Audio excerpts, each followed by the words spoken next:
Putting no self-restraint on terror activities against civilians and foreign troops, Taliban has been continuously waging attacks in Afghanistan. Furiated on Taliban's unchanged attitude, the US President Donald Trump called for an immediate cancellation of peace deal. Trump has also designated the chief of proscribed Tehreek-e-Taliban Pakistan, Noor Wali, as a global terrorist under his new executive order.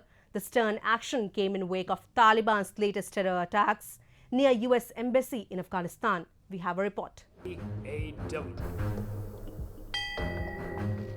Just minutes into the anniversary of infamous September 11 attack on the United States, a rocket exploded near the US Embassy in Afghanistan. Although no casualty was reported, a plume of smoke was seen rising over the capital city, Kabul. It was the first major attack in the Afghan capital since President Donald Trump abruptly called off US Taliban talks, which were on the brink of an apparent deal to end America's longest war.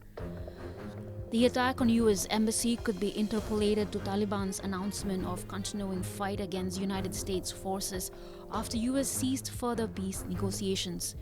In the wake of US statement that the peace talks with Taliban are dead, Taliban spokesperson Zabihullah Mujahid recorded a statement with an international news firm saying, "We had two ways to end occupation in Afghanistan. One was jihad and fighting, the other was talks and negotiations." As talks and negotiations were called off by US, the remaining part of the statement held premonition of impending terrorist attacks by Taliban. The Taliban spokesman had also added that if Trump wants to stop talks, we will take the first way and they will soon regret it. The US bringing a dead end to the talks not only baffled Taliban negotiators but has also jittered Pakistan officials. Pakistan's Prime Minister Imran Khan had visited President Donald Trump in July and advocated Afghan peace deal to pull up sinking Pakistan-US relations and was covertly expecting a free way for its terrorist groups to take refuge in Afghanistan. Much of his expectations have snapped with the cancellation of Afghan peace deal that could have ensured the withdrawal of US troops and Pakistan's easy access to Afghan territory. In Afghanistan, there are very many terrorist organizations who are acting at the behest of Pakistan Army and ISI. There's the Haqqani network, there's the Taliban, there's the Al-Qaeda and there's the ISIS. All of them have only one intent at this point of time. Firstly, to throw out the foreigners, that is NATO as well as Americans, and after they throwing them out, once again they want to take over Pakistan, take over Afghanistan, and Pakistan wants to ensure that whichever is the government that comes into place there, whether it be Taliban or it be a combination of Taliban and Al-Qaeda, remains subservient to Pakistani. Hinged on agreement of US troop withdrawal against Taliban's guarantee to stop attacks in Afghanistan and a restraint on providing safe havens to foreign terrorists, the peace process derailed after a Taliban suicide car bomb attack killed a US troop and 11 people in Kabul last week. Agitated on Taliban's unsavory attack on US troops, President Donald Trump tweeted, "An attack in Kabul that killed one of our great soldiers and 11 other people. I immediately cancelled the meeting and called off peace negotiations. What kind of people would kill so many in order to seemingly strengthen their bargaining position?"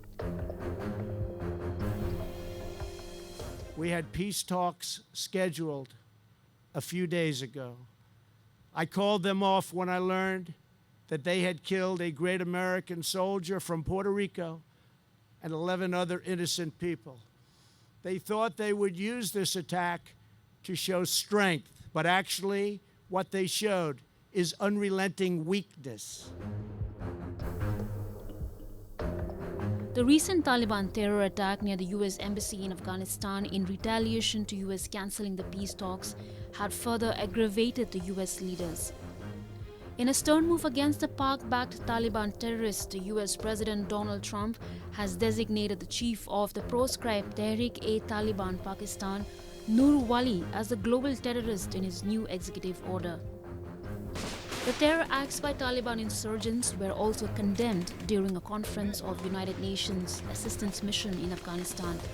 Syed Akbaruddin, India's permanent representative to UN present at the conference, underlined the need to address the rising terrorism situation in Afghanistan.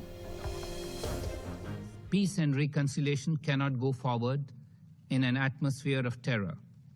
There is a surge of violence in Afghanistan in recent days, including threats to the election process itself.